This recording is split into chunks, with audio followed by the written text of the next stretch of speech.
afternoon.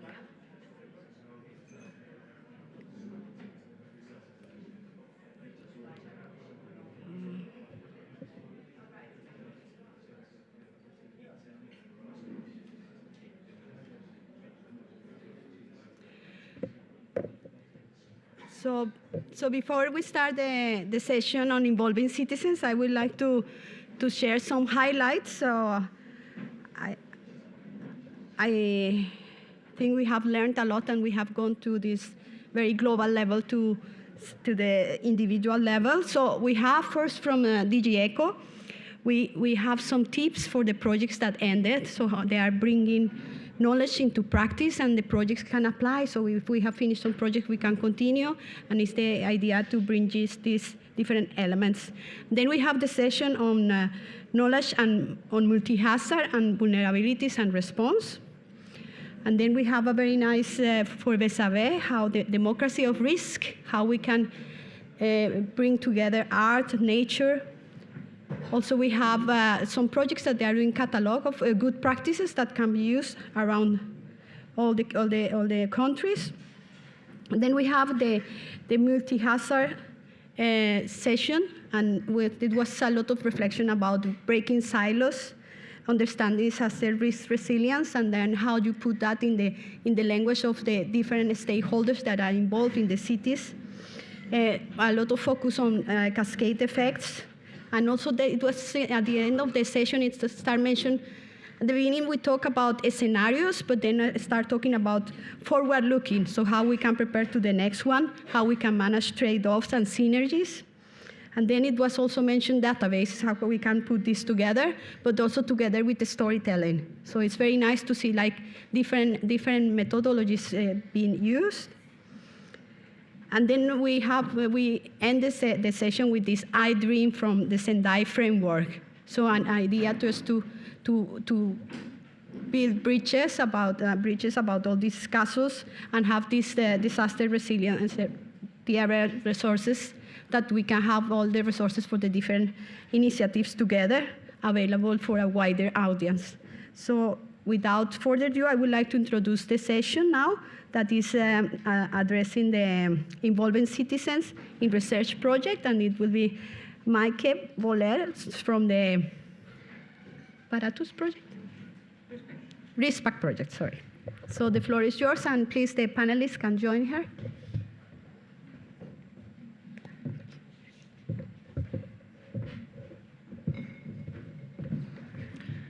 Thank you very much. Welcome, everybody. I hope you had a good lunch and are now ready for the next session.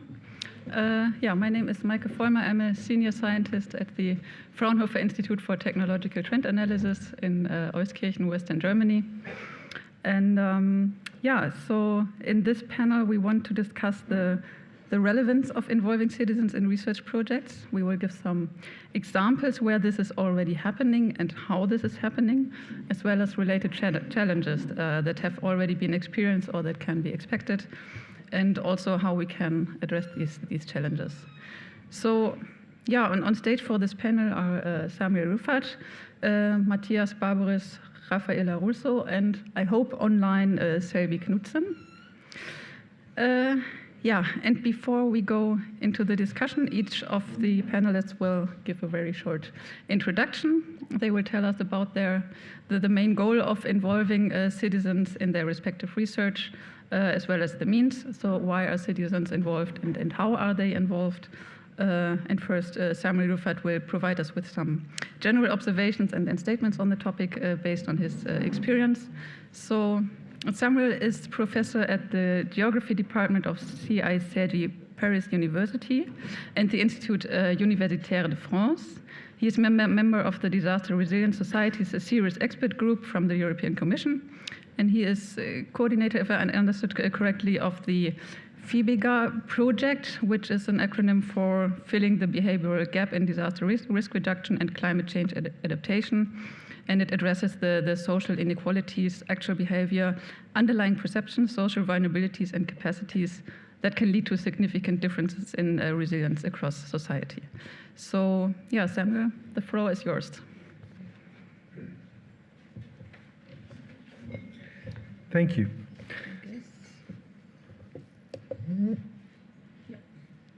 Thanks a lot. So apparently, being a French academic, I have a good excuse to wake the audience after the lunch with some thought-provocative insights. And so I'll start directly by mentioning that while there are currently more than 30 funded research projects across the Horizon program that have a focus on disaster resilience or climate resilience, most of them have their primary focus on the hazard or multi-hazard or some technical solutions to some problems. And too often, humans come at the end of the projects like almost an afterthought. This is because actually human behavior and policy are hard science. In a sense, rocket science is easy. You just have to solve a bunch of equations and you're done. In the case of humans, not only do we disagree on what the equations are, but it's also really difficult to make people accept that we can put humans into equations. So on the one hand, we usually have decision makers and first responders saying that citizens don't do what they're supposed to do, that they are irrational, that they have unrealistic expectations, that they fail to understand, reluctant to anticipate, they don't abide, and so on. And the solutions they offer is to do more awareness campaigns, communication campaigns, more education, awareness, and so on. But then when we go and talk to citizens and civil society, they say they don't listen to us. We don't feel heard. We feel helpless and abandoned. Our initiatives are ignored or discouraged. Many groups don't have the resources to engage in any meaningful action. The welfare state is failing us. Many measures are not equitable or unjust, and the burden is not evenly distributed. We don't have the resources to do what we are supposed to do or to face the responsibilities. We are being made to shoulder responsibilities while we lack the resources. It's being labeled as a communication gap, for the example, the RISPAC project this morning. But if you listen to that conversation, like with couple counseling, it's not a communication issue, it's a power issue. It's an issue of distribution of power and resources. So you can throw at it how much communication you want. You won't solve the issue. It's to the point in which last year at the European Forum on Civil Protection, most delegations were saying if only we had Japanese citizens instead of European citizens, everything would be so easy because they would abide and do what we expect them to do. So not only is this a misperception of what Japanese citizens are, so they are not more abiding citizens than European citizens, but we are supposed to save European citizens' lives, not Japanese, or otherwise we could just call on Elon Musk to put robots instead of European citizens, we would be fine. So the issue is that the idea that risk communication leads to awareness and mitigation behavior is based on quite questionable assumptions.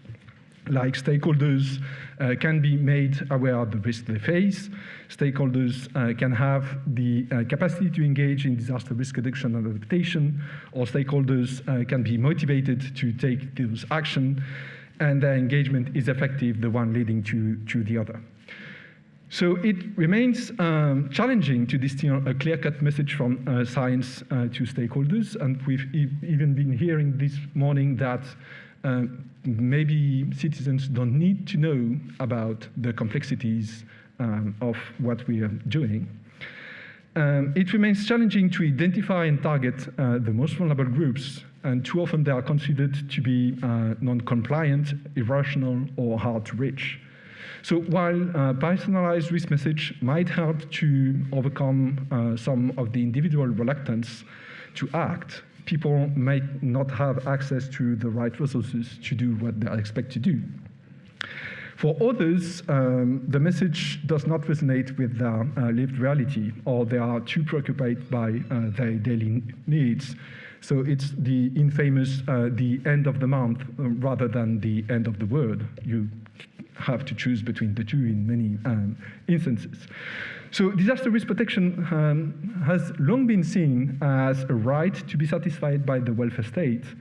And nowadays, risk exposure seen to be inequitable, and many measures appear to be unjust. And this is why some vulnerable groups are disregarding or distrusting authorities altogether. Not to mention that some of the people in vulnerable groups are excluded from policy and discourses or do not trust authorities altogether, such as homeless people, migrants, prisoners, and people in mobile homes. Then we've been hearing this morning about co-designing and co-creation and bringing citizens into research projects. At some point, I think we should, if we take this seriously, bring the most vulnerable groups to co-design the research questions, but then be ready to completely change the focus of what we are going to do. Because if you go in that street and ask people, why did you disregard the message and go pick your children at the school when the awareness campaign was, please don't go pick your children at the school, they will answer you, why did you build the school of my children in such an unsafe place in the first place? And then they will ask you, why is it that the cheapest land, property, and housing is in the most dangerous places? And they will ask you, why didn't we offer to put the members of parliament in the most dangerous housing, or their children in the most dangerous schools, and so on? And you end up with completely different questions like, shall we randomize the allocation of housing to avoid having the most vulnerable groups in the most exposed places, rather than doing another awareness campaign? Am I short enough? Yes, perfect. Thank you very much.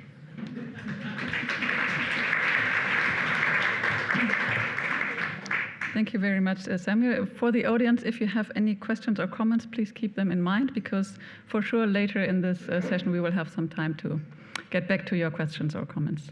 Then next speaker is Matthias Barberis. He's a researcher at the EFIS Center, which is a Brussels-based policy research lab. He has strong expertise in disaster risk management, resilience, and sustainability, and currently coordinates the Future Resilience Project, which aims at contributing to make societies better prepared for future crises. The floor is yours.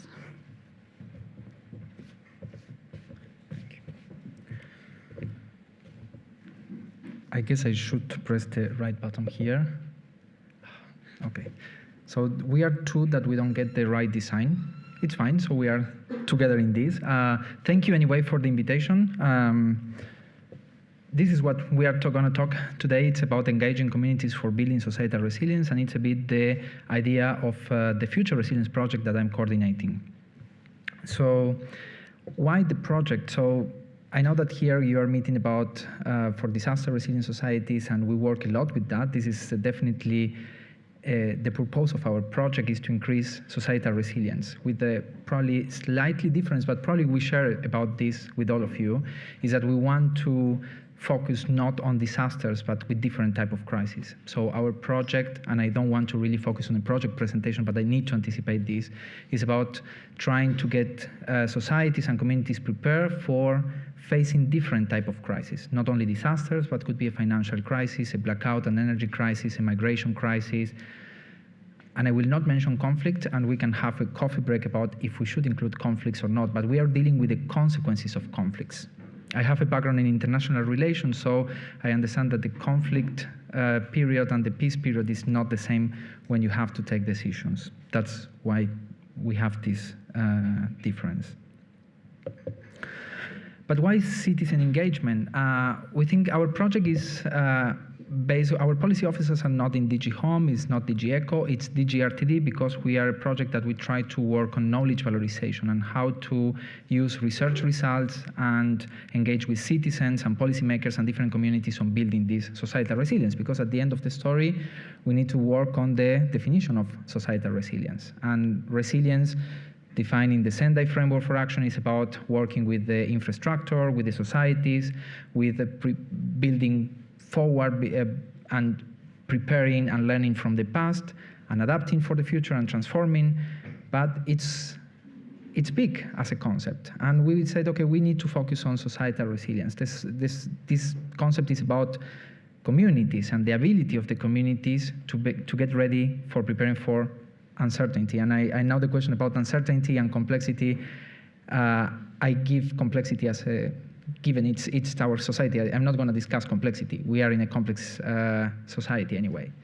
But we need to work with that. We need to work with how things are interconnected. So our project in this aim of working with societal resilience aims to work on the underlying factors of different type of crises. So when we have a disaster, when we got COVID, when we got the recent inflation process in Europe, energy crisis, et cetera, there are different things that are impacted anyway. So there are impacts in education, there are impacts on health, on business, on industries, on critical infrastructures, on the transport system, on the biodiversity, on the environment in general. So there are common factors to all the crises, and we want to contribute to engage with different communities on preparing them for dealing with uncertainty independently of which of this uncertainty could be in the future of this crisis. And this is also trying to move on what we said about stop working in silos. So we want to really think something that is common to everybody. On the policy side, and this is important because when we try to say we need to engage with communities, we have on one side the policymakers, and then we have the communities, and then we have science. And this is a bit the science to policy process and the need of inclusion of society. Policymakers, many of the times, and I'm not going to say that every policymaker is like that, usually make the decisions behind the desk. Does all policymakers take public transport? Does all policymakers live in the houses living in more vulnerable or exposed areas in the cities?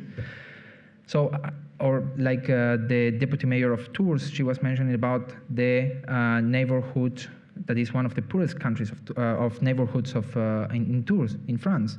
So how do you deal with that? Do you go and spend time with the people, or you just make the decisions in your office?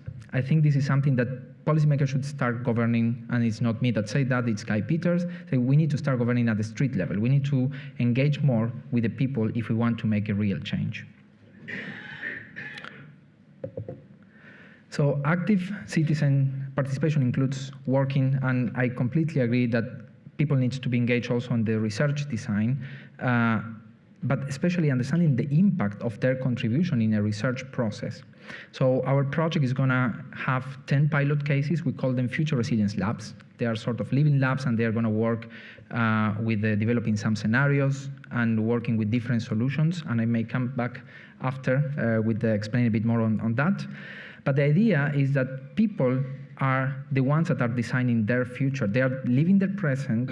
They understand the problems and the features of the places that they live. They know what are their vulnerabilities. They know what are their capacities. So the idea is that these people can actually contribute actively by mapping problems, by developing solutions with the policymakers, with the scientists, and there the scientists could act as translators between all this complex war that we see when we are in the scientific war, and we are dealing with complexity, with multiple factors, with these beautiful graphics in which everything is interconnected. Fine, but regular people need to work with that as well.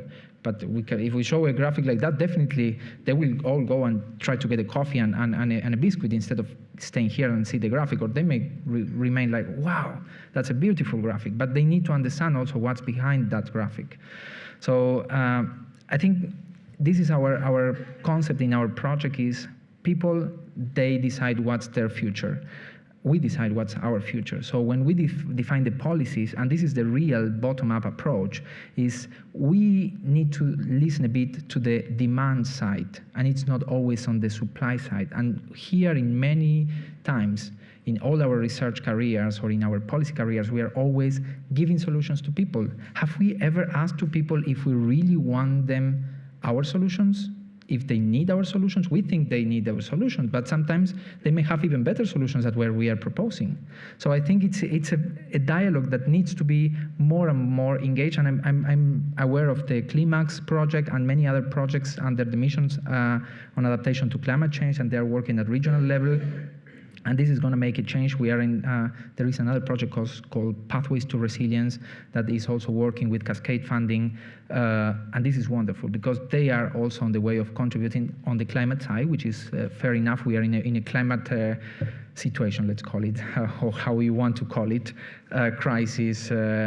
Somebody used another word today, I don't remember. It's like in a collapse, exactly. Yeah, well, that's a word. So it's good that we move forward in understanding how people want to live in the future, and also how they can develop the real skills, what skills they already have, and this is something that was already mentioned today.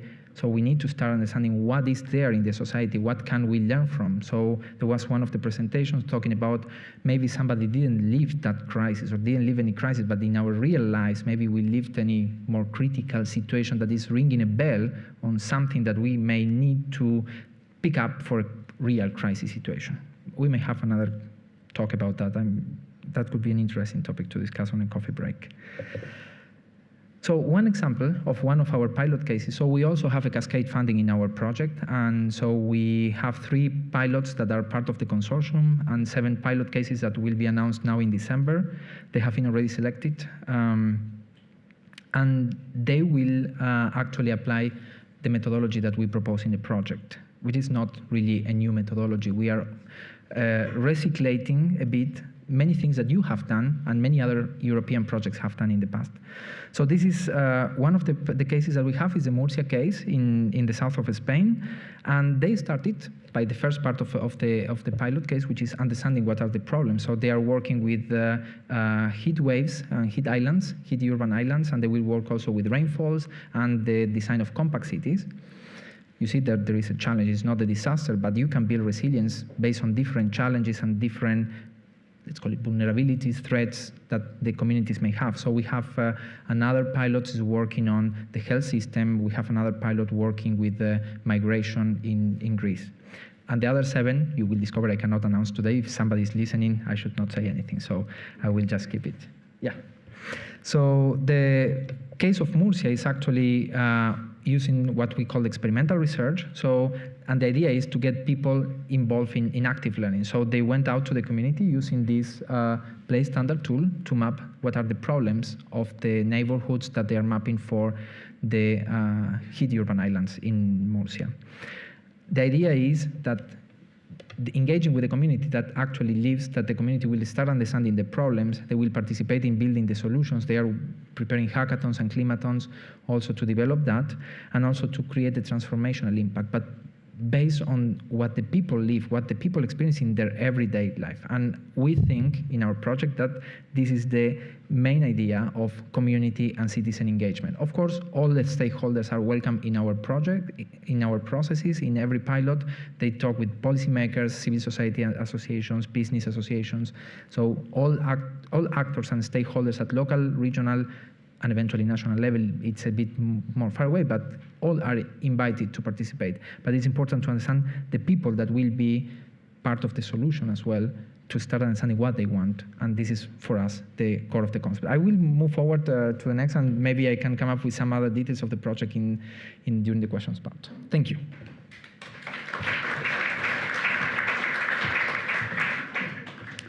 Thank you very much. Then next speaker would be Selby, and I hope she is connected online. Can we have her on the screen? Yeah, can you hear me? Yeah, Selby, great. Perfect. So good to have you here. So Selby Knudsen is a senior research analyst at Trilateral Research, with a research background in risk communication and disaster preparedness. And she's a work package leader in RISPAC, which focuses on gaps in current civil protection practices regarding interactions with citizens. So now, Sarah, we can also see you on the screen. And then, yeah, go ahead. Thanks. All right. Do you have the slides or should I share? Okay, perfect. I can see they're up there. So hi, everyone. My name, as Micah said, is Selvi Knudsen. I work at Trilateral Research and have been the Work Package 1 leader for RISPAC. And I just wanted to talk quickly today before we get into questions about a little bit about the research project and why we've been involving citizens and how we've done it so far. So next slide, please. Great.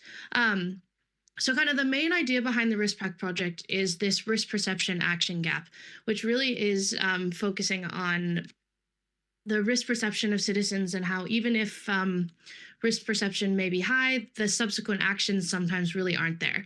And so we've kind of come up with a few main themes as to why this tends to happen in local areas. And this has come from kind of the primary research that we've done at the beginning of the project. And one is that kind of risk perceptions of civil protection authorities and citizens differ. So there might be a different kind of prioritization of risk there, which can lead to kind of conflicting ideas and some misalignments in the work that's done by both CPAs and citizens and some issues there. We've also found kind of misalignments between the citizen response that's expected by the civil protection authorities and then the actual citizen action in kind of a disaster setting. So civil protection authorities may think citizens will do one thing, kind of heed warnings, listen to advice, act in a certain way, and citizens may do something completely different. Again, kind of leading to like a little bit of mistrust and a lack of kind of aligned actions between the two. And then on the other side, there's kind of this misalignment between what CPA actions are and kind of what citizens expect them to do.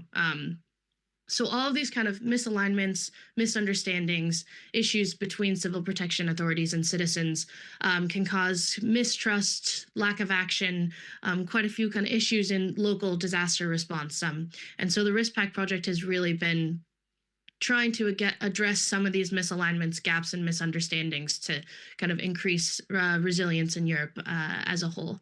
So next slide, please. Great.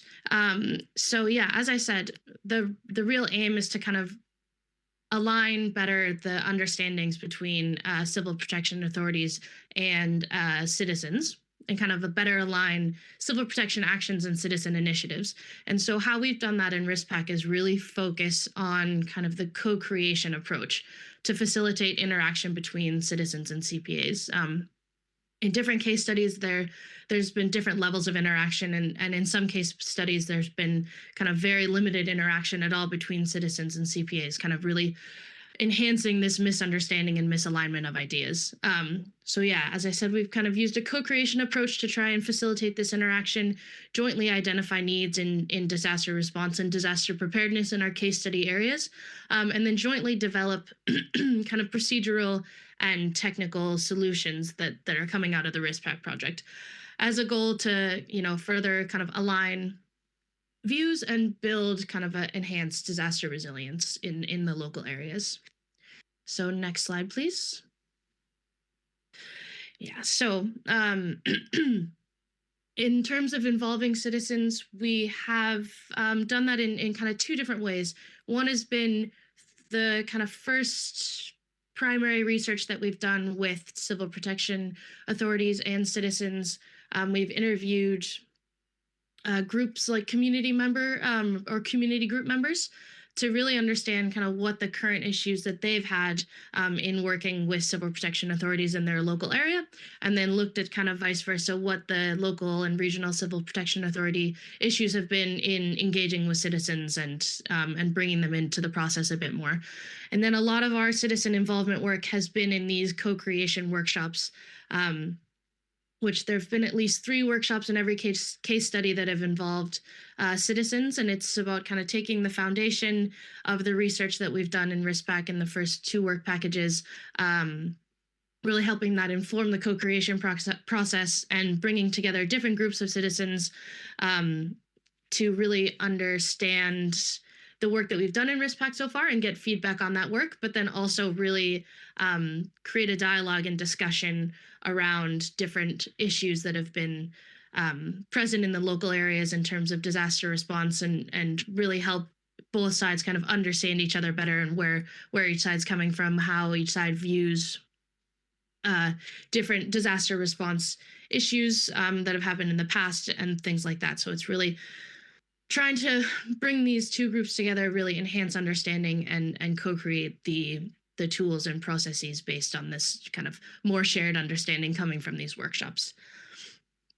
So that's kind of a brief overview of what we've done in RISPAC in terms of involving citizens and why that's important to kind of increase understanding on both sides of what each can and will do during a disaster event. And yeah, so that's about it from me so far. Looking forward to the question and answer section. So thank you.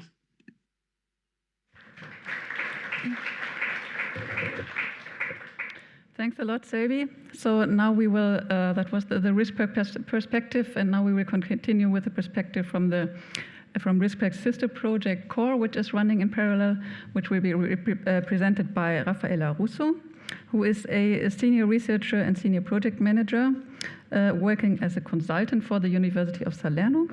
She's in the project management committee of the CORE project, and her main research topics are related to developing policymakers' recommendations and guidelines to foster people's preparedness and in the investigation of what is the role of trust in scientific experts and authorities in determining citizens' risk perception.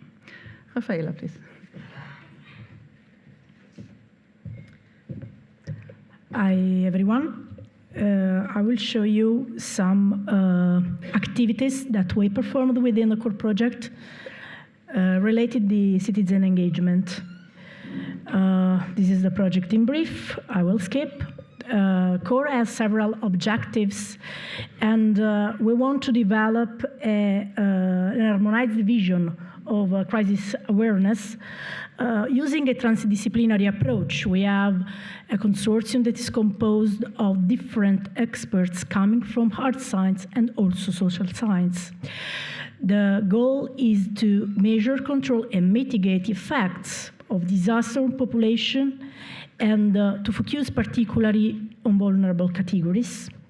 We will deliver a set of recommendations and guidelines to support the policymaker before, during, and after a disaster hitting an area.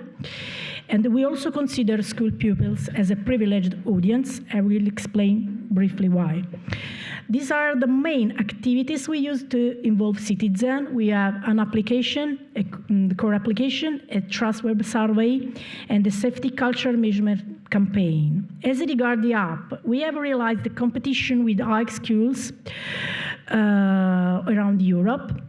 Then, in the end, we will realize an app. They will realize an app whose content will have tips on how to behave before, during, and after a disaster. By considering the hazards we have within the CORE project, the tsunami, the earthquakes, the industrial accidents, landslide, flash floods, wildfire, but also the pandemics and the terroristic attack. We have also a web survey that is still available online, that it was published on several channels, also on the project website. The survey was built to investigate the role of trust over risk perception by considering always the hazards of the CORE project. It is available in several languages. It is Italian, English, French, German, Hebrew, and Tagalog. And it is a very important means for us. Then we also have a safety cultural measurement campaign. We have several activities that were based on a web survey targeted to first responders and citizen association, citizen also people in general. Also a series of workshops that have been performed around Europe, trying to gather the different safety culture indicators within different areas in Europe. You have here the geographic distribution where they took place. This workshop took place. Because in the end, we will deliver some indicators on how to measure safety culture and what we can do to enhance safety culture within Europe. That's all from my side. These are the core official channels. If you are interested, please subscribe to our newsletters. Thank you.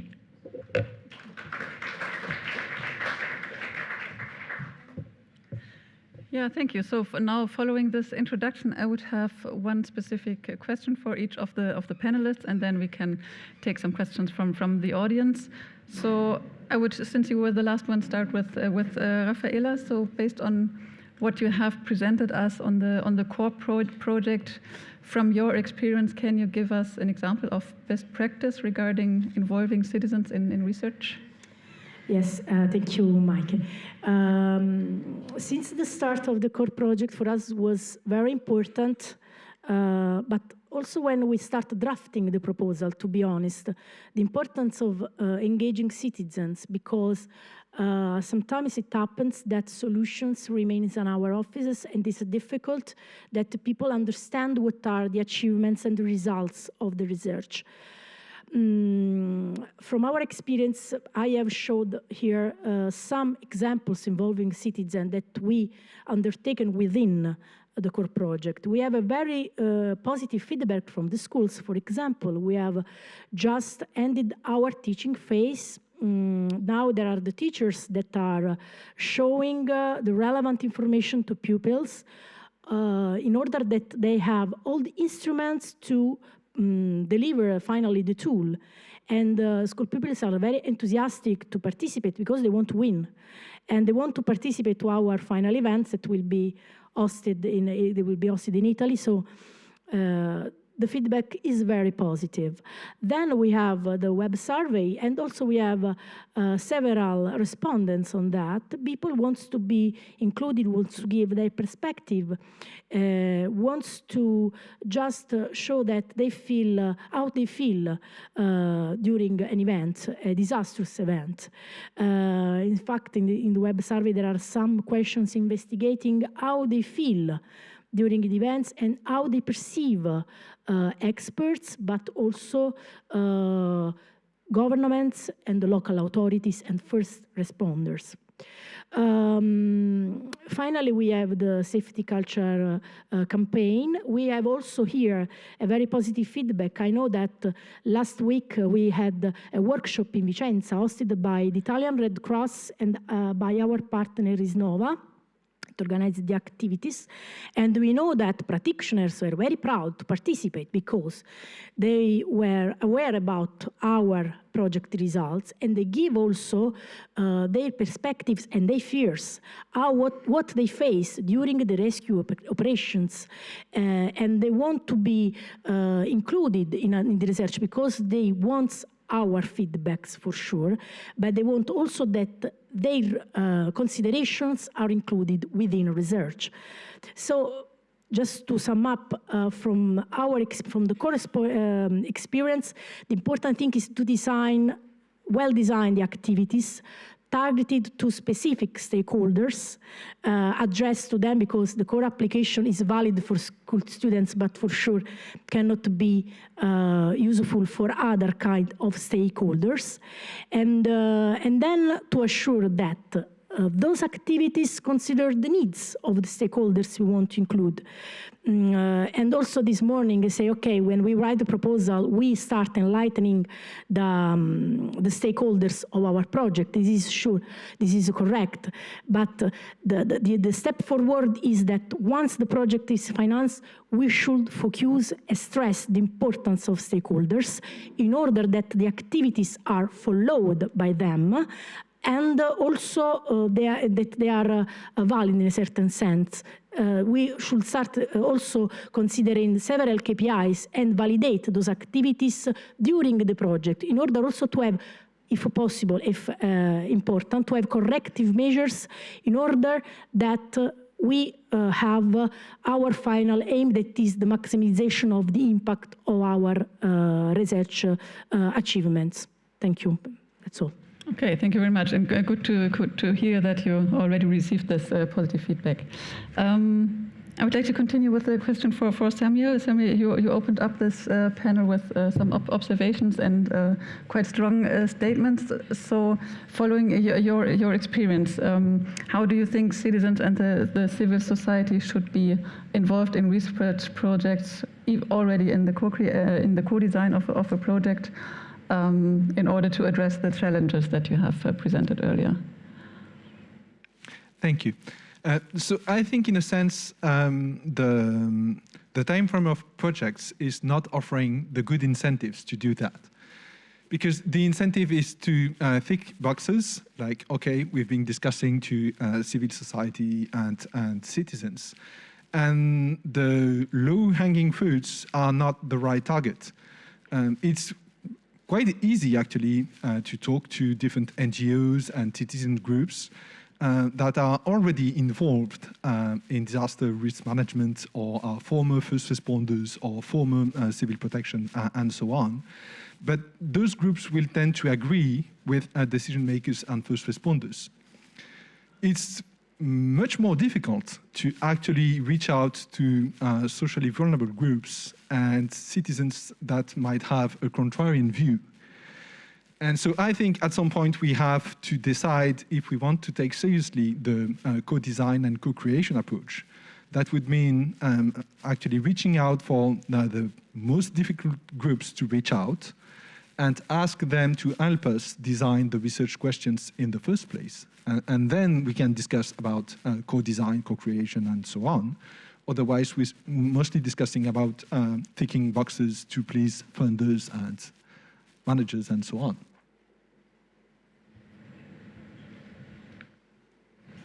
Okay, thank you very much. Was that a comment to that, or no? But just because you're already expecting the yeah. Then we continue with you. So I understand that you are dealing especially with future crisis, future resilience. So from your experience in the project, how are the societies dealing with future resilience?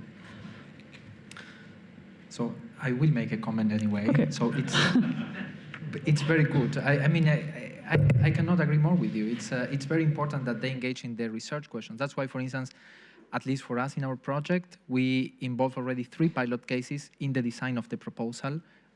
It was requested a cascade funding mechanism, so we couldn't comply with all the pilot cases. But anyway, for the applications to the open call we had, they needed to actually design the questions and select the pressing challenge in their area. So then, if they involve many citizens, or they involve the opposites, or they involve the most vulnerable, then we don't know. And we wish that everybody will join, and we are making the best possible way to do that.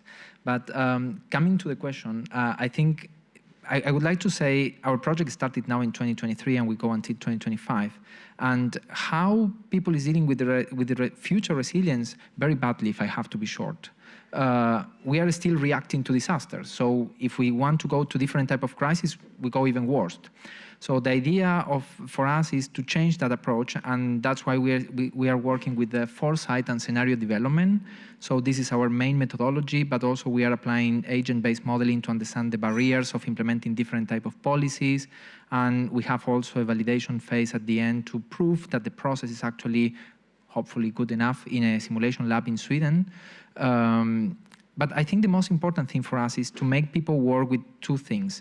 On one side, we are developing a knowledge base on solutions that are already tested in the society. So what we did is created a knowledge base that I hope we can work together with all of you. We have mapped many of your projects, but some of them could have been escaped from our mapping, in which we are actually including all your reports in which you explain some policy recommendations and some solutions. Maybe you have already some pilots in your projects, or you have developed some communication guidelines, or these apps, for instance, for schools. So these kind of solutions, we are including them because if they have to do with societal resilience, they are very valuable.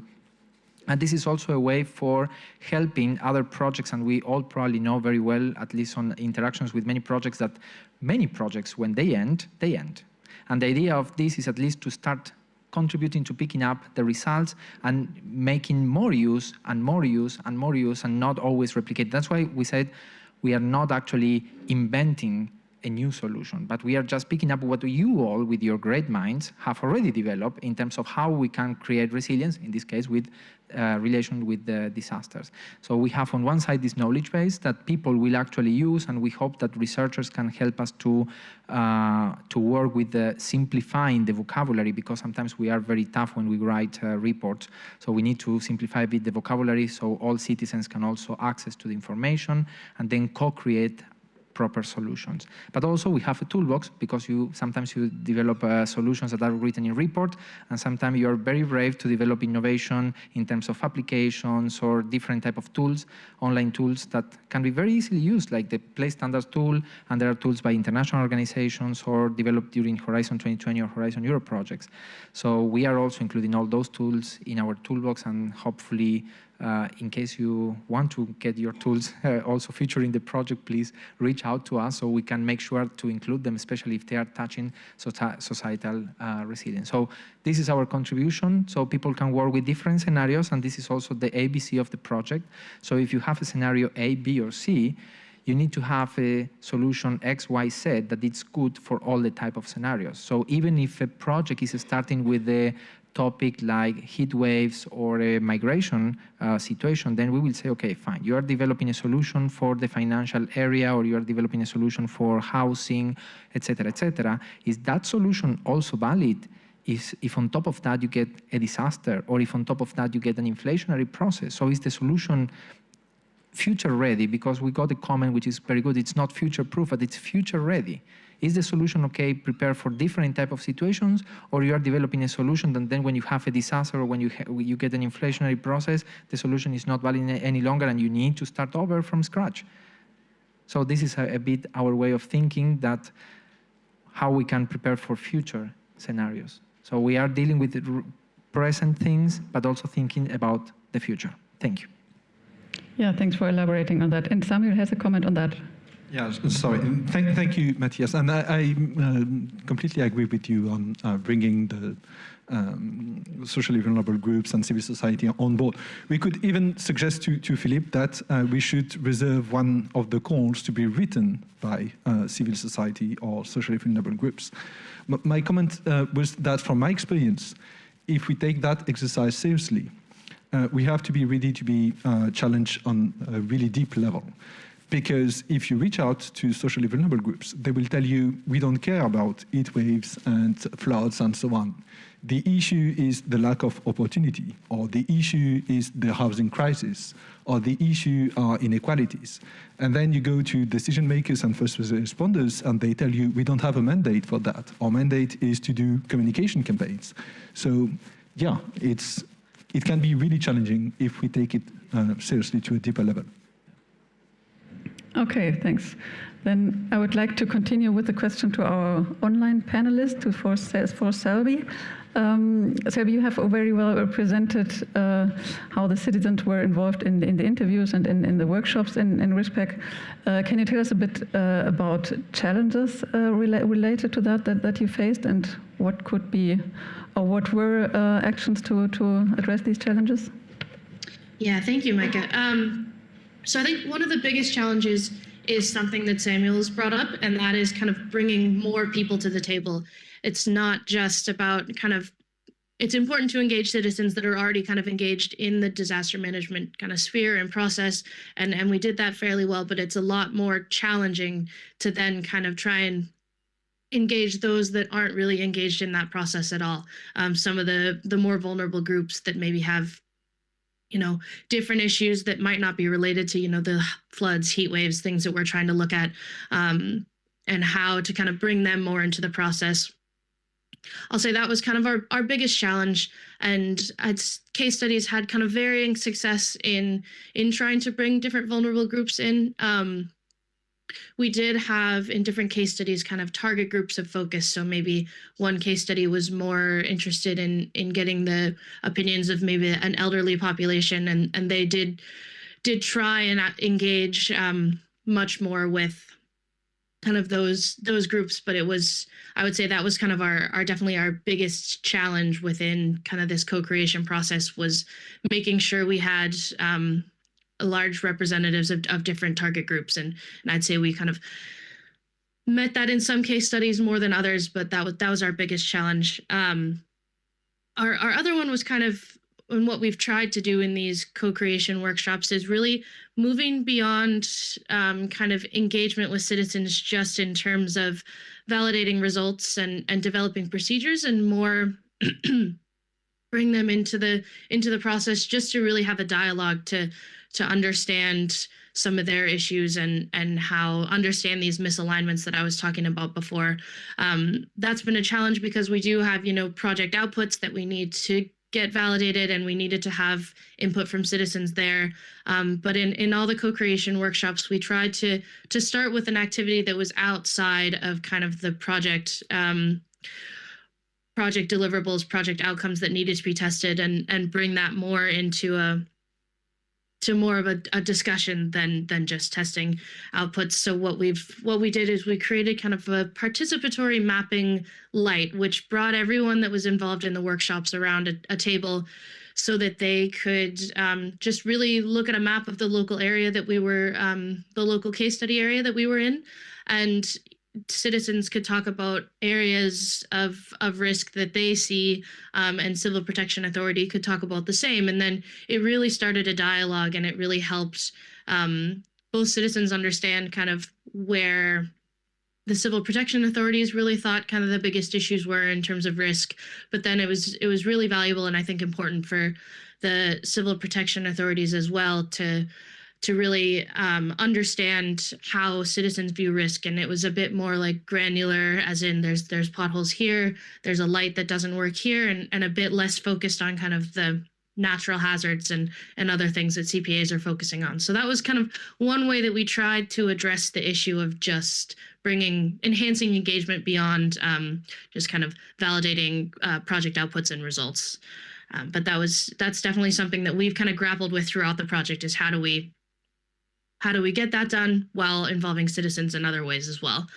And then I think kind of the third big issue we've had and challenge in kind of this co-creation work and bringing citizens into the process is it's really great, excuse me, it's really great to have citizens involved and to get all this information, but then that's kind of one part of the problem. The next kind of step really is to understand and integrate this citizen feedback back into the Civil Protection Authorities and different CPA practices, and figuring out how to make sure that citizens see that their engagement is important. So kind of see an output from the work that they've put into these workshops and these co-creation events.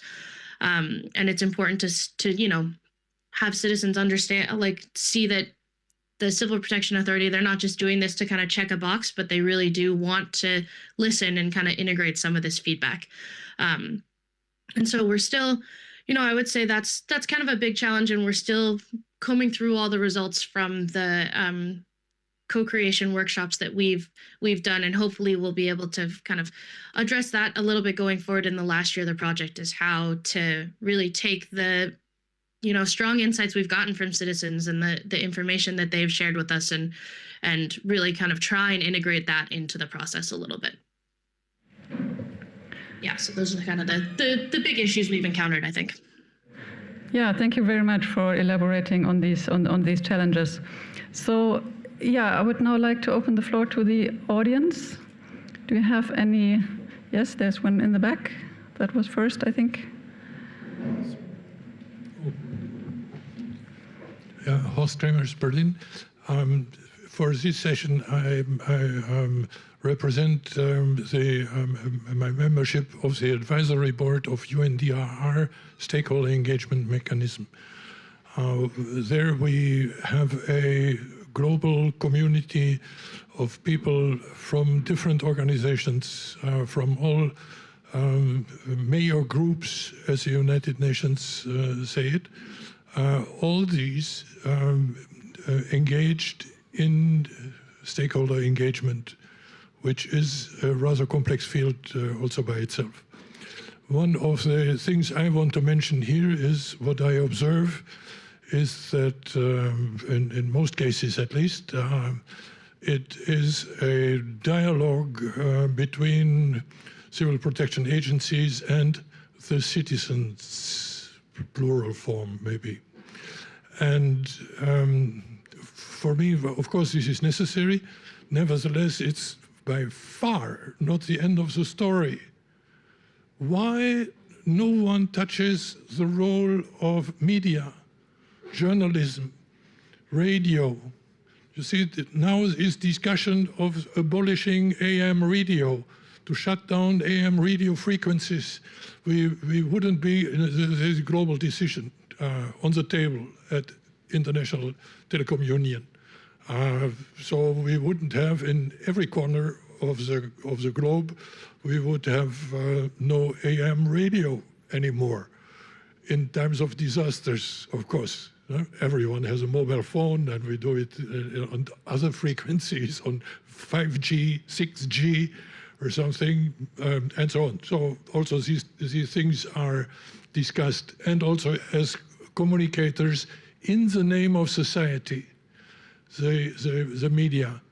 And there are other, what I call pillars, existing pillars of societal resilience, which are all these organizations that speak in the name of citizens, in the name of disaster, in the name of victims also.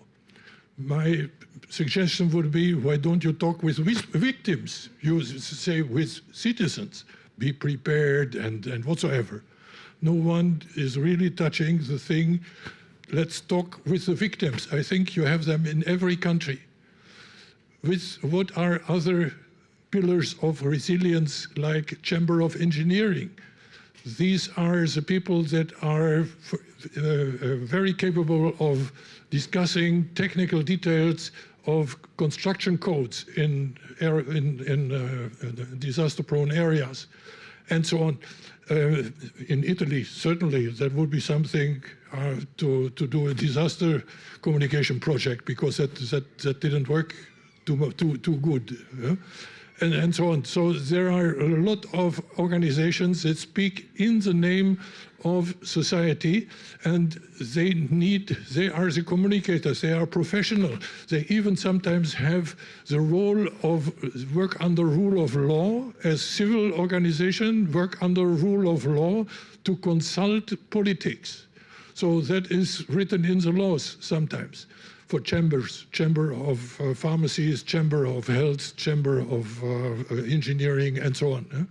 And these are necessary to discuss. And also for the kind of question would be for me, what is in the projects the state of the art? Every project, I think, starts with state of the art collection. Where are the good projects in other European countries? I don't want to mention German, we are very active in that, but you wouldn't need that. Yeah, go. No, but we come to that question we had before, that there is a knowledge base necessary, which is created for project, but then forgotten. And we have to collect that knowledge exactly as we said in the session before. Thank you. Yeah, thank you very much. I think there were several issues now in one question. So I saw the why don't we talk about the role of media and radio? Why don't we talk to victims? What about the state of the art and common knowledge base? Anyone who would like to? I understand that was more a comment than a question, but of course, does anyone want to? Are we already? Okay. So we then, yeah, I thought because we started a bit later. Then, yeah, it just leaves me to, can we have one last question? Because there was one, no? Okay, I'm sorry. Because I already gave him a sign that he would be the next one. Yeah, then maybe in a coffee break. Then, yeah, just thank you for this question, and thanks a lot to the panelists. And yeah.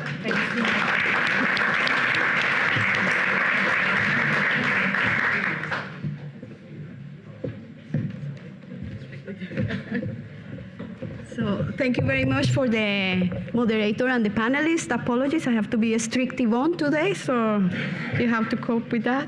So we have done a change in the program. We are having the panel that it was number 5 now.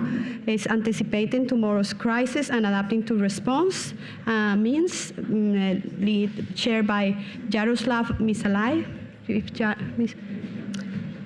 And I will ask all the participants, the panelists are trying the most to keep time, to have some time to discussion, but I will also ask you, be active, but when you are active, please make your questions very concise, because sometimes we get lost in the context. So if you do the questions concise, maybe we will have time for many questions. Okay, thank you. Thank you very much. Good afternoon, and thank you very much for staying in this session. While our distinguished panelists are taking seat, I have a couple of surprises. The first one, I would kindly ask you to stand up, and shake the hand with the next person that is close to you, right? If you introduce yourself already, that's fine. Otherwise, introduce yourself, right? Thank you very much. Sit down. This is brilliant. Thank you.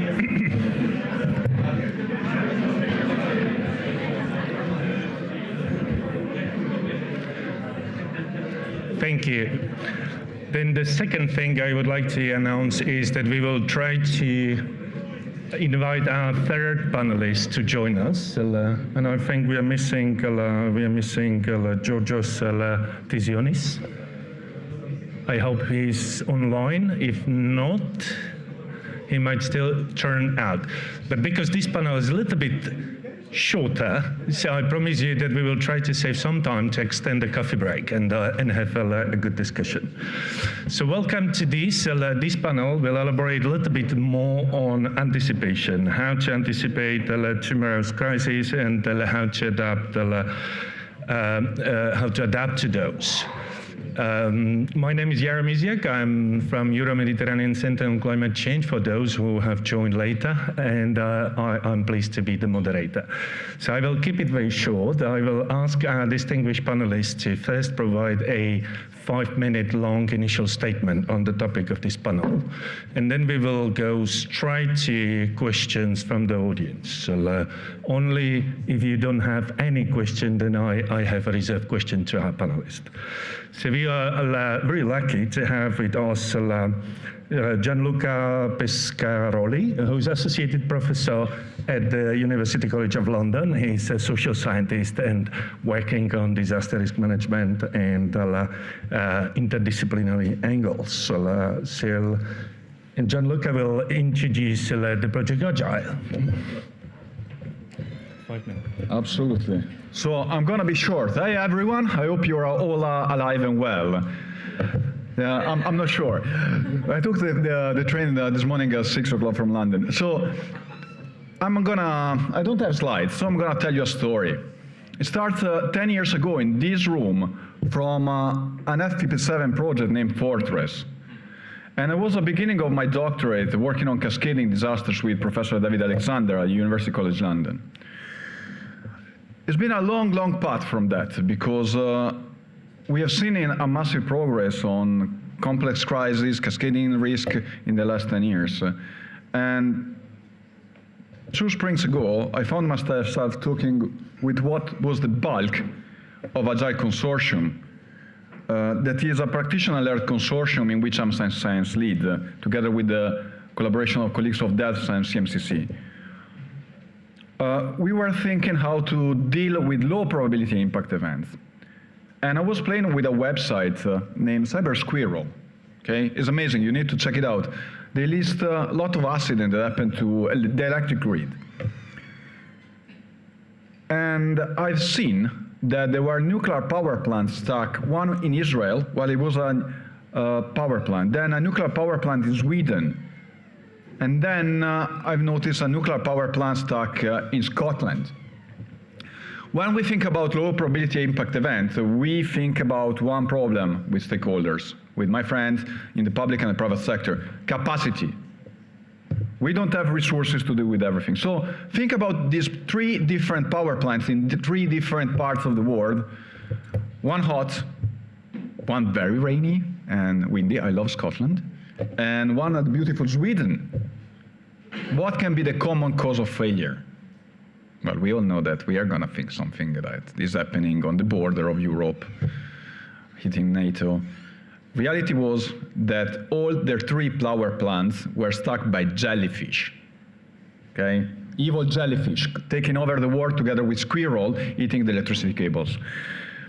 So we thought that we cannot prepare for everything. There are always going to be something outside our spectrum, and the problem is, how do we address the capacity of public sector, private sector on the things that are the common point of failure between different threats.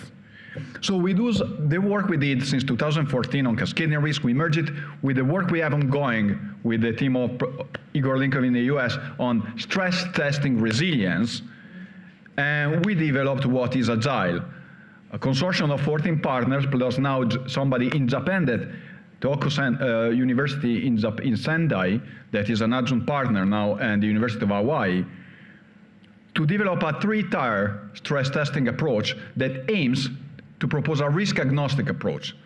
So understanding which are the common point of failure between different threats, where we can add the resources. So operate, if I speak with a borough, London basic component of authority, and I'm telling them, you need to prepare for space weather events. They look at me, you're a nerd. If I speak with my colleagues in the private sector, big multinational, I tell them, prepare for space weather, unless they are ICT and comms, they tell me you are a nerd.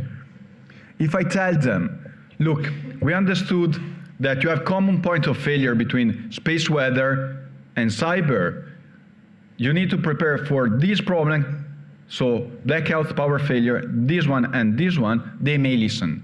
So we are going to do that with tabletop exercise in the first tier, a mixed method approach in the second tier, and modeling on the third tier.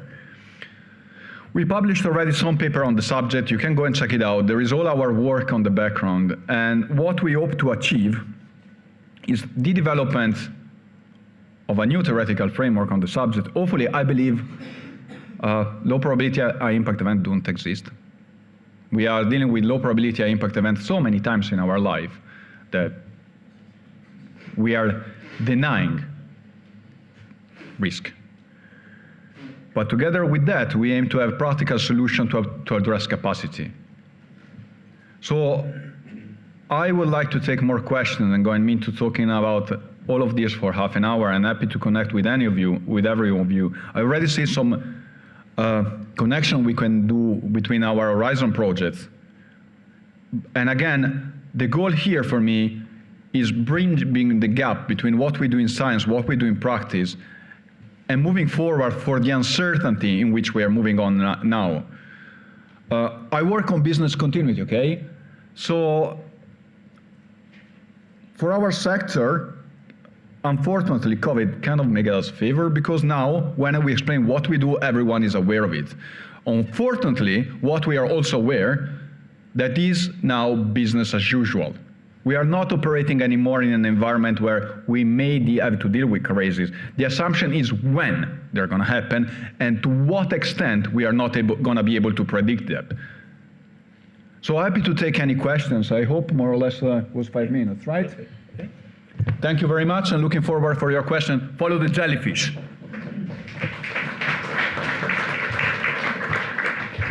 Thank you very much, Gianluca. That was very nice and timely contribution.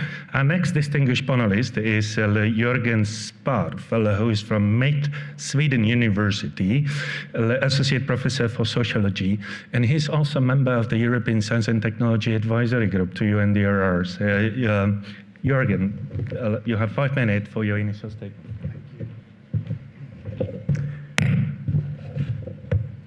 Thank you so much, Jaro. And thank you for inviting me, Philip. And hello, everybody.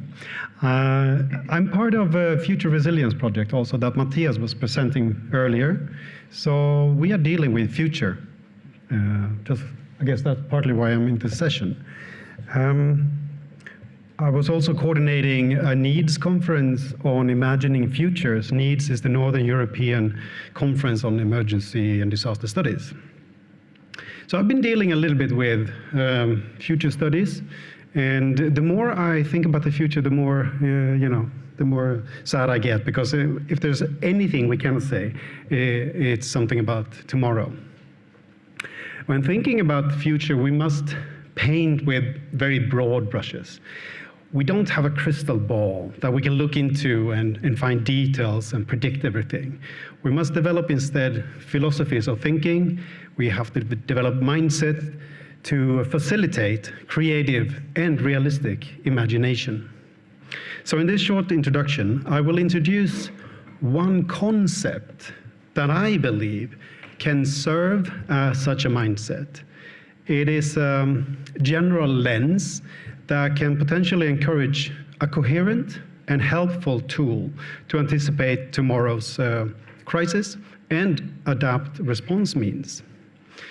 The concept is based on a critical precondition, a precondition that will increase risk and cause emergencies, turmoil, and calamities. It's a precondition that we must be explicit about and take seriously when thinking about security and resilience and designing the response apparatus for the next decades. Before presenting the concept, however, let's take a step back and provide a bit of a background. Emergency and crisis response systems, they have always been designed to deal with real problems, emerging problems. So cities in ancient Rome, they were facing more and more fires, hence there were fire brigades developed and emergency response squads. Jumping forward in time through industrialization, we saw technology hazards, oil spills, technical accidents, chemical pollutions, and nuclear accidents. Hence, emergency response was developed to address those issues. Even further, we are talking about an interconnected society today. So we're talking about critical infrastructures here today, for instance. So we need to protect those, whether they are about energy supply, whether they are about social services, internet, supply chains, or what have you. And of course, the big thing on the agenda today is the climate change and the impacts of that from natural hazards and emerging risks such as new biohazards. All of this history is based on a mindset of exploration, progress, expansion, growth. We see it in the economic logic of unlimited growth. We see it in the political expansion into people's lives. We see it in the cultural diversity and increased integration. And while progress, abundance, and growth have built much of European success, it is time to break with this paradigm. It is time to rethink what fundamentally influences safety and security thinking. It is time to change the mindset into one that can prepare a better life for all in the longer time horizon. We cannot respond anymore to failures of progress. We have to change mindset. And the concept I would like to suggest for this is an age of limits. The concept might not be new, it's not revolutionary. Still, I argue that it provides a coherent line of thinking and a common springboard to developing a response apparatus geared for the future. The concept of an age of limits in social theory refers to a perspective that suggests societies will face constraints and challenges that could limit their growth, their progress, and resource availability. And this idea has been discussed in various contexts, such as environmentalism, economics, and social sustainability. But the concept moves beyond single topics. So however complex they are in themselves, such as climate change impact, this can be a framework under which everything can be collected. And I will finish with some non-exhaustive key points related to the age of limits that include: first, environmental limits. So many discussions revolve around the Earth's finite resources, such as oil, water, and arable land. Environmentalists argue that continued resource exploitation could lead to ecological crisis, making it necessary to reevaluate our consumption patterns. That is real. Secondly, there are economic limits. Economists have debated the concept of limits in terms of economic growth. Some argue that perpetual growth may not be sustainable, and that we might encounter diminishing returns or resource scarcity. 3, there are population limits or demographic limits. Concerns about overpopulation and aging population and its impact on resource availability and quality of life have been discussed as part of the age of limits. Number 4, social equity and justice. Limitations can also be related to these things, like income inequality and access to healthcare and education. Number 5, technological limits. While technology has often been the solution or seen as the solution to many challenges, there are concerns about the potential limitations and negative consequences of technology, such as privacy issues or unintended consequences. So each of these areas is not new, but again, the concept can help us gather a wide range of challenges under one umbrella in one framework. An age of limit encourages critical thinking about how society can address these constraints, promote sustainability, and find ways to ensure a better quality of life. And I will finish with 3 things. Because I see the concept being applicable in thinking about this security and resilience thinking in 3 ways.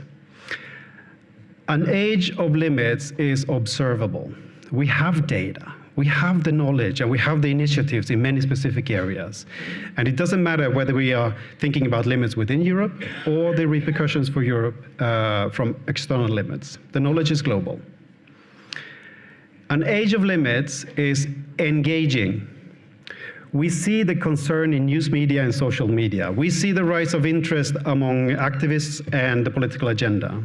And we see the negative impacts in climate anxiety and stress levels among youth.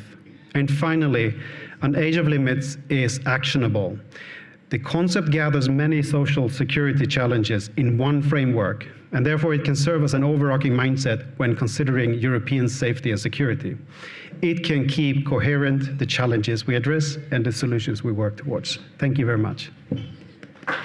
Thank you for your time. Thank you, Jürgen. And now I would ask the audience whether we have also a third distinguished panelist. Georgios, are you connected online or are you in the room? Apparently not. So that means that we have only 2 panelists. I hope that it's not due to the swap, of the panels, because he might have scheduled to come later. That's right. It might be because he sent a slide. So exactly. Well, that's it. So what I would suggest then we save at least 10-15 minutes from this session, anticipate also the coffee break, and give him the chance to speak on the next panel. Would that be reasonable? Right. Excellent. So I apologize to you. I apologize to Georgios for this swap. So we have heard a lot of interesting input for our discussion. Gianluca spoke about the stress testing and common causes of failure, and stressed the capacity to address them in a coherent way, and mentioned the new development framework to enhance these capabilities. And Jürgen spoke about age of limits, and there are multiple connections to the multiple discourses, like the planetary boundaries, limits to adaptation, resilience gaps, resilience goals, and so on. So with that, I would like to invite a question first from the audience, whether you would like to engage with our panelists in discussion. Now, I don't see the hands. Right, yeah, first here. Could you please also say your name and your institution? Yeah, sure. Thank you very much. I'm Zoltan from Seike Family and Company. I'm in the risk management business like for 20 years by now. No, 25. And used to work in many risk resilience projects. Gianluca, can you put me a bit more anchored regarding what you understand and the low probability and impact or high impact? Because there are different risk assessment methods, like 42 today until today. And because you mentioned space, I would like to ask whether you use the ESA space standard, the European space standard, ATC, when determining the probability and impact, or did you use one of the methods of the IAC 31010? Because for me, it will help me get the grasp of what you understand at a probability level and impact level. Thank you. If you don't mind, we take 2 or 3 questions, so you might prepare for the answer. So I would like to invite second question.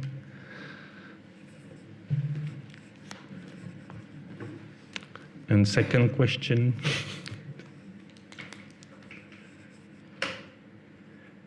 Okay, so Gianluca, please I'll take this question.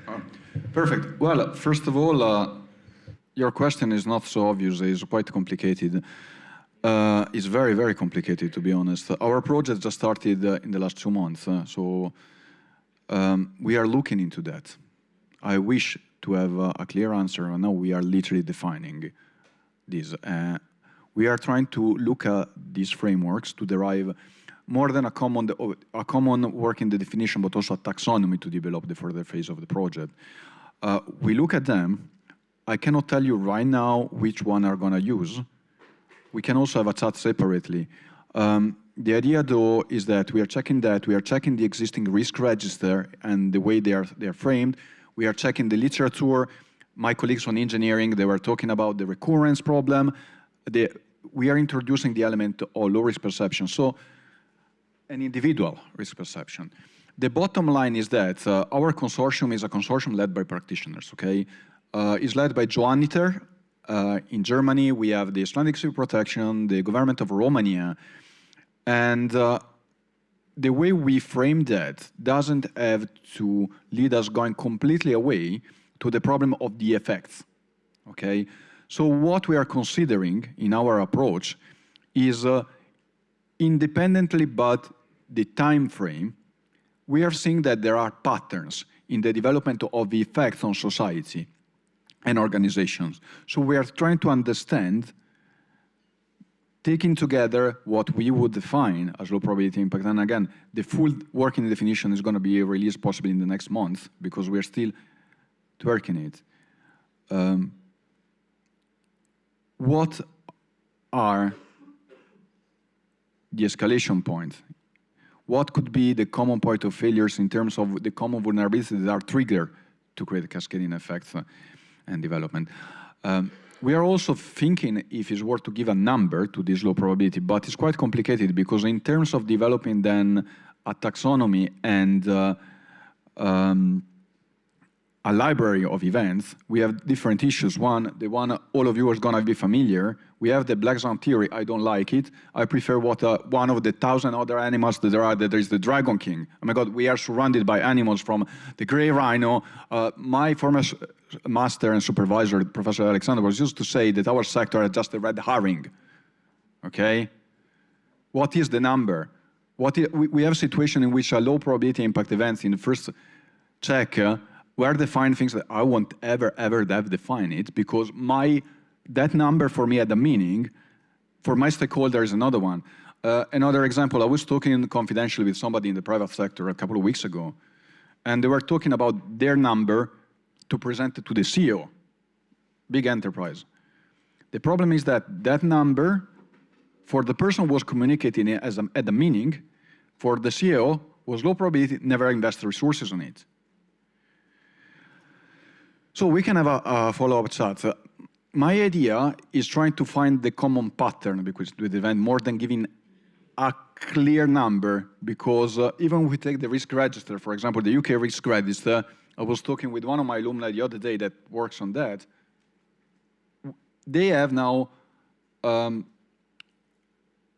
table that some years ago was divided in equal categories, right? Now, after a lot of studies of one of my collaborators in Agile, they finally understood that it's passing to our mind in a different way. The categories are not the same. So the first one is smaller, the second one is slightly larger, the other one. But even on that, the first time we had this conversation, we were thinking about the three top left. The person I was talking with, the two top left. So hopefully I'm going to have a more clear answer in a bit. But we are considering all that. I'm happy to follow up about the standards because we are looking at them and it's very controversial. So to be honest, I think I'm concerned about in all this is when then we need to operationalize whatever is the threshold we use, to what extent this threshold is going to be subject to the individual perception of it. And my other concern is that in the moment in which we take disruption as something that is going to happen no matter what, the individual number we use can bring the attention completely away from this. And I hope that gives you a decent answer considering that we're working on it in the last 2 months. Thank you very much, Gianluca. Can we move to another question and continue this discussion during the coffee break? Thank you. There is one question in the back, if I'm not mistaken. And one in the front. Then start with the lady in the front and then the question in the back. Yes, hello. Thank you to the panelists. I had a question for Mr. Sparf concerning the limits you've been talking about, which was very impressive and very scary. Just to know if you have tools to make it understandable to policymakers, because as such, it's just like freaking, but you know, I'm sure there's other ways to make it infused, because it's a very, very important thing that you just said. Thank you. Thank you for this question. I do not have a ready tool set or toolkit for that, no. And I don't think there is one. But I do think that some concepts that we throw around, you know, risk and uncertainty and complexity or what have you, they are in our heads understandable because we work with them. And maybe they have also reached policymakers, which, you know, apply their own understanding of those. What I'm suggesting is rather a fundament to start with, not thinking about necessarily that we can grow and grow and that we can keep exploiting the nature and the universe, but rather starting, okay, saying that basta. We have exploited enough. Let's make it better quality instead of more.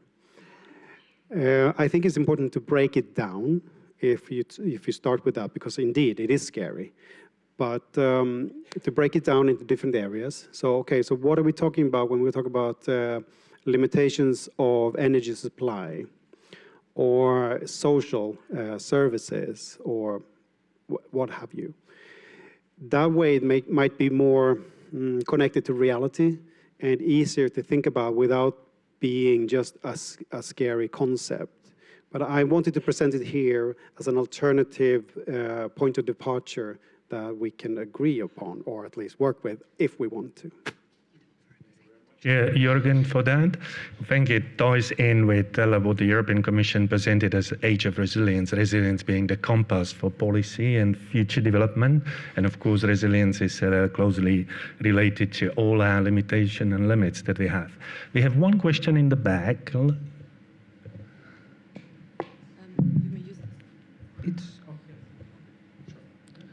So you remember me, hopefully. This question is a bit provocative, and also there is a second question for Jürgen. So the first one is, I would like to reply that I don't believe that we can actually predict when the next crisis will happen.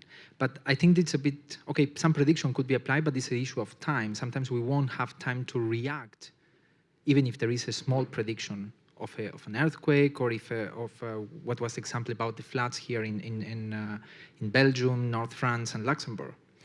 But we need to get ready. So this is a bit of a provocation, because I think we come from different disciplines, and I think it's worth to say there is a bit of prediction, but it's a lot that we need to do in terms of getting ready for anticipating tomorrow's crisis. And the second question is for Jürgen. I'm really happy because he's part of our team of Future Resilience, and he's bringing always very incredible knowledge to the team. And there is a concept that was barely touched these days as well, which is the concept of governance. And I think it's a concept very, very key in terms of how we manage crisis and build resilience for the future. Can you say what would you be an application of your concept of this age of limits to the topic of governance? Thank you. So shall we start first with Gianluca? So the question on you was prediction. Do we have other paradigms rather than predicting the next crisis, anticipating the next, imagining that there will be a new crisis or failure? So do you have any reflection? I have a couple of points, because in reality, I agree with that. I think we need to use the tools we have to understand how this scenario can look like. So, for example, what my colleagues that are doing modeling are doing, but in my case, I work under the assumption that due to the complexity of networks and the cascading effects due to failure, we are going to experiment operational situations that have never been experienced before, and this is going to increase exponentially. Due to technological dependency, the integration of technology in first responders' capability, from ambulance services to radio systems. One of you earlier was saying about taking off radios. I'm scared because in the United Kingdom, they're taking off the system called Airwave, and they're moving to 5G. So operational point of view, this is reducing redundancies. So I believe we cannot predict everything. However, in the moment in which we understand this common point of failure is where the resources hit. So if I take back the example of my friends from the local authority, I had this conversation multiple times because I was going there. Well, at the time I was at the London Fire Brigade, so I was finishing my doctorate working with emergency services. We were working on power failures, okay? You don't want to be in London during an extended power failure, believe me. I don't want to be there if it happens. But the response services are doing whatever they can to prevent and prepare. Then you go to the local authority, they say, okay, if you tell me prepare for that scenario against space weather as a trigger, I wish to do that. They come to your workshop and they say, we are doing the work of 3 people, can you help us or not? Then you speak with the big multinational that they have the capacity, but they have to justify to the CEO. So, the idea of our project is independently what is coming up, adopting a system-based approach to resilience to address the resources in the point that are more effective independently what it comes. So I've been in martial arts 20 years after my life. There is a misunderstanding, okay, there. We are used to think, at one point some movie made us thinking that the kata, the form that you see, is what and how you are going to react to the punches. That is pure, utterly rubbish. Martial arts teach you how to move.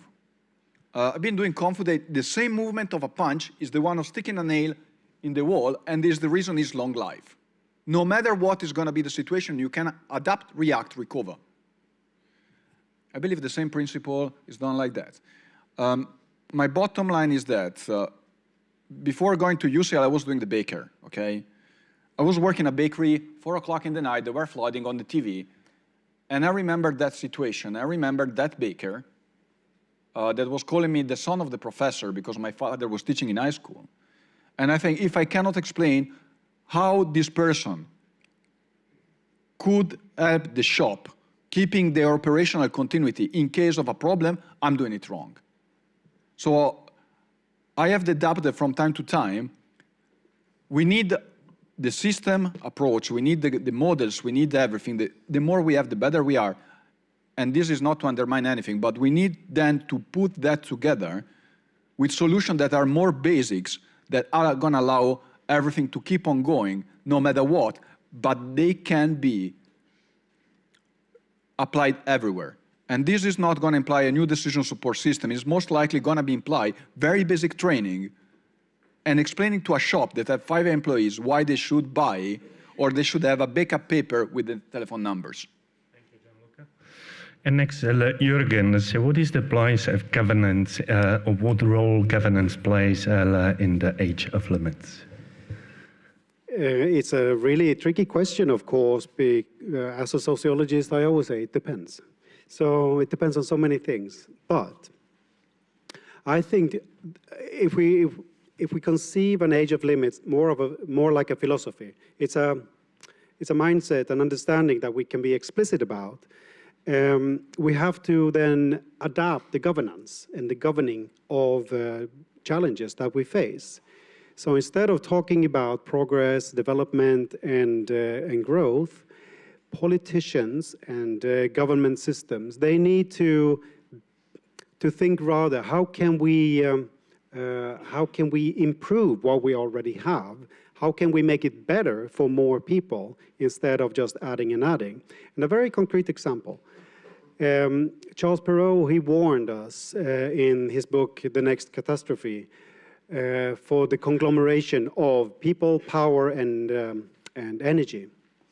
So the bigger the cities, the more the people. And if we gather all the power there, political power that is, and also energy, when something hits, it's going to hit really, really hard. Now, if we back up and had decided that, okay, there's limitations on how big a city should be for people to be safe there, maybe the governance could have made other decisions to have more dispersed population, more dispersed power, and more dispersed production. So I think thinking in terms of an age of limit can help you envision long-term challenges rather than just making short-term political gains. And I know it's a contradiction in terms, but that's why I think we need to promote this concept, just for this reason. Thank you. Thank you very much to our panelists. There are more questions. There is one question, and then we take 2 at least. Is there any other question? Let's start with you.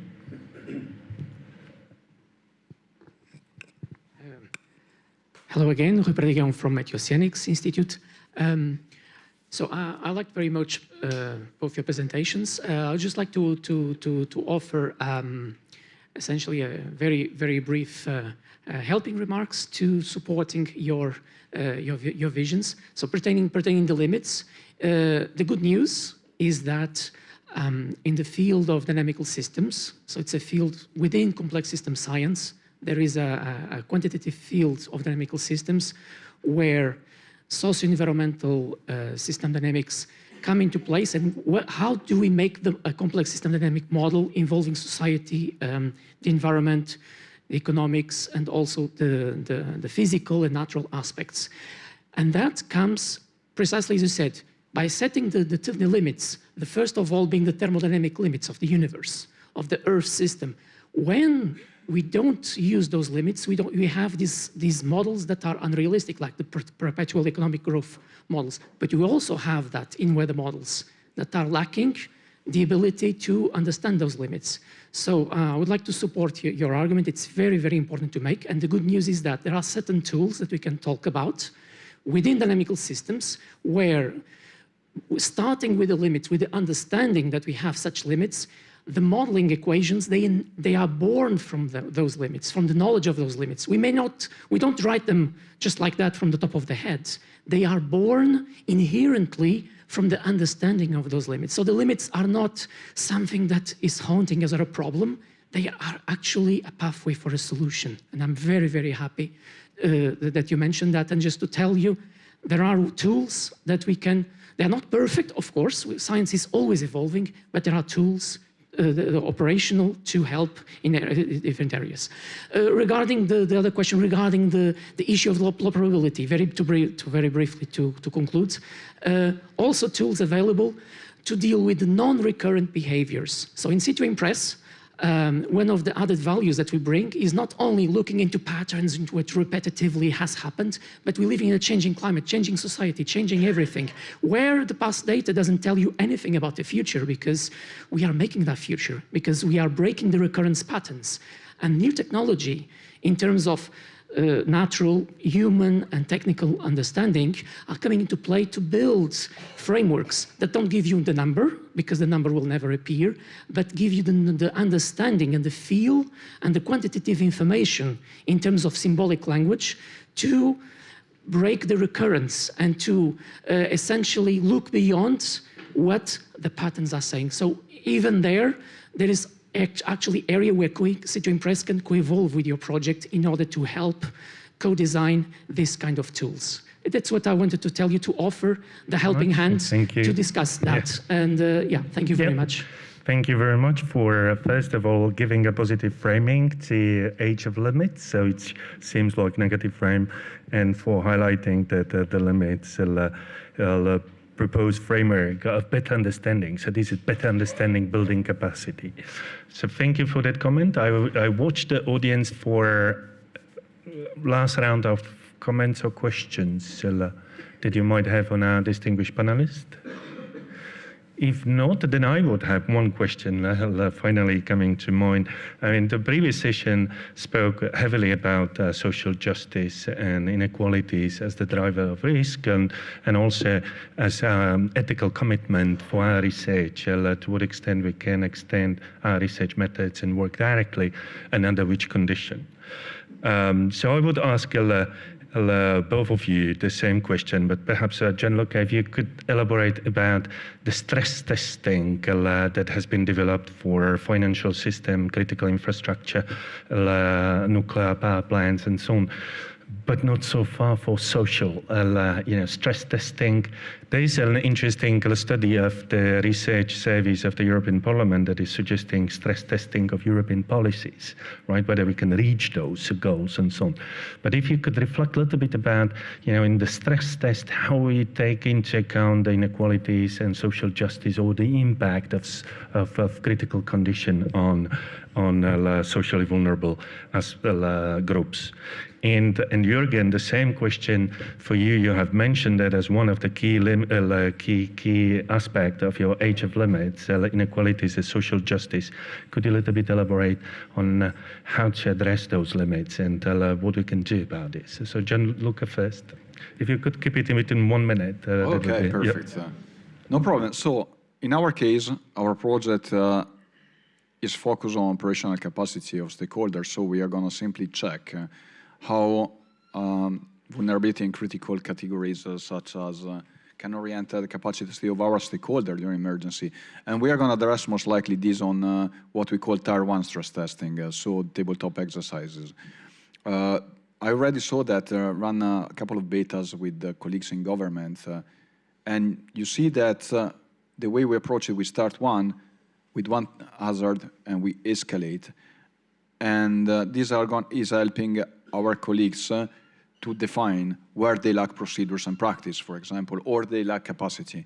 So in our case, it's very straightforward. It's fun that you were mentioning financial system, etc., because we started to work on these tools more or less 2020, 2021. And we are related also to a work that Igor was doing with the critical infrastructure sector. And my idea, when I speak with the private sector, is that stress testing should become a practice in the next 5 years that spill over from the finance.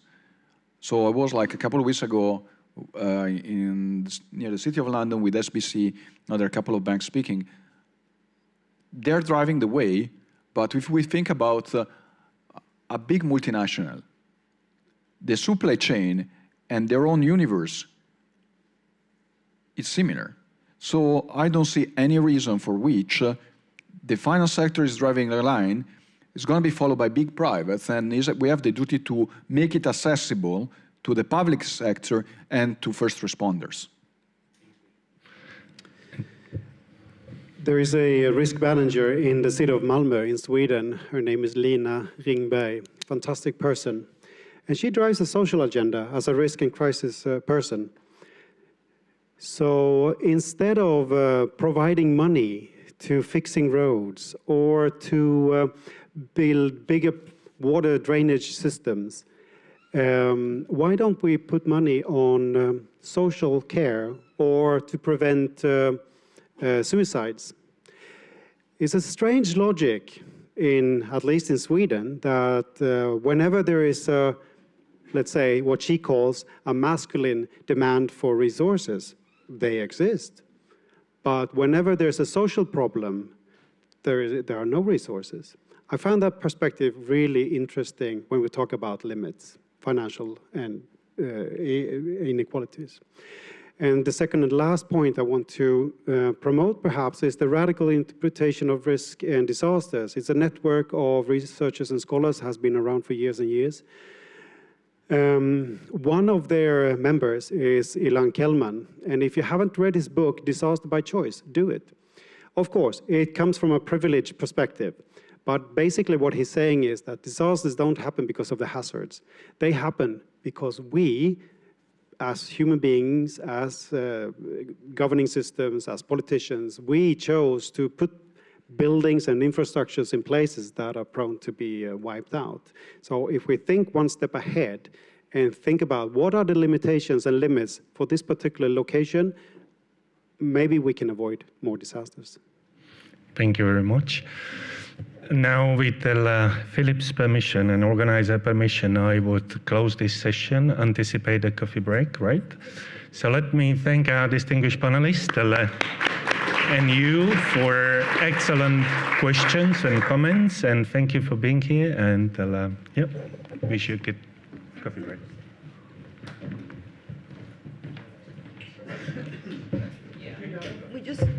We are just having a 30 minutes coffee break. It's not according with the agenda, so if you are coming back in 30 minutes, and then we continue with the last panel. Thank you very much. Yes.